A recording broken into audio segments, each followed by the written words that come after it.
Economists around the world are struggling to break free of the clutches of the financial crisis. But a 12-year-old Canadian knows what needs to be done. Victoria Grant took the internet by storm overnight after a video of her slamming Canada's banks for robbing the people went viral. What I have discovered is the banks and the government have colluded to financially enslave the people of Canada. When a bank gives you a mortgage, which literally means a death pledge or a loan, they don't actually give you money. They click a key on a computer and generate the fake money out of thin air. It has become painfully obvious, even for me, a 12-year-old Canadian, that we are being defrauded and robbed by the banking system and a complicit government. What will we do to stop this crime? Well, we've got internet sensation Victoria Grant and her mother, Marcia Grant, on the line from Canada right now. So, Victoria, I watched all of your speech. It's quite long. So can you just very briefly tell us what's been bothering you about Canada's banking system? Well, what's been bothering me is that our government has been borrowing money from private banks and putting us into debt, and they're not doing anything about this. So they're just standing by and watching the private banks make us pay compounded interest.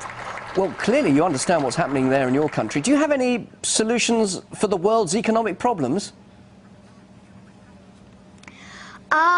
My solution is that we stop borrowing from private banks and we start borrowing from the Bank of Canada with little to no interest. All right, but okay, now you're just 12 years old. Why do you think you understand what's wrong with the economy, that you have the answer and world leaders don't? Well, I've been researching and watching documentaries and like reading books, and it's not that hard to understand once you start researching. And like world leaders, they probably know what's happening. It's just they're not doing anything about it. Why not, do you think? Why don't they care? I think they don't care because they're benefiting from what they're doing to us. All right, now, I know your mum's sitting next to you, Marcia. How do you feel about your daughter becoming an internet sensation and now even talking to global news channels like RT? Well, it's been quite exciting. We never knew when this project started what would happen with this. We didn't actually dream that this would happen, but it's exciting. It's exciting that we're getting people talking and doing their own research. Whether they agree or disagree, they're at least listening and exploring. Well, Victoria, as I said a little earlier, I saw your presentation. It was very impressive. I suppose a lot of people ask you this question. Did you really come up with all these ideas yourself? Me and my dad have been watching documentaries, so I'd be taking notes, and then, you know, like we'd write it down, and then we put it into my speech. So this is the sort of thing you've been discussing. Like we both worked on it. So you've been discussing this with your dad, and clearly it's something that has really taken your interest by storm. And you feel that you definitely have a message to tell not just people of your generation, of your age, but the whole of the world, from what you're understanding now. Yeah.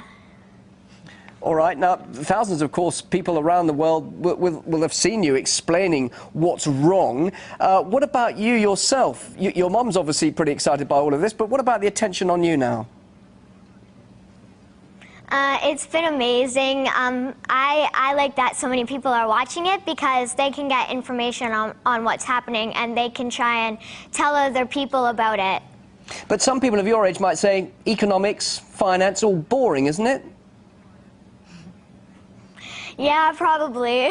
But what do you say to them? That's actually important for our lives? Well, it's important because if something really bad happens, you know, like we could grow up like living with just like one meal a day if this keeps getting worse. What about then when you grow up? What are your ambitions? Do you want to be an economist? Do you want to be a prime minister? Well, I want to be an interior designer, but I'm definitely going to keep studying monetary reform. So you're going to be interior designer, so you're creative as well as having a financial mind as well. Well, we wish you the best of luck in your career. Thank you very much indeed, Victoria Grant, and also Mother Marcia Grant, joining us live there in Canada. Thank you.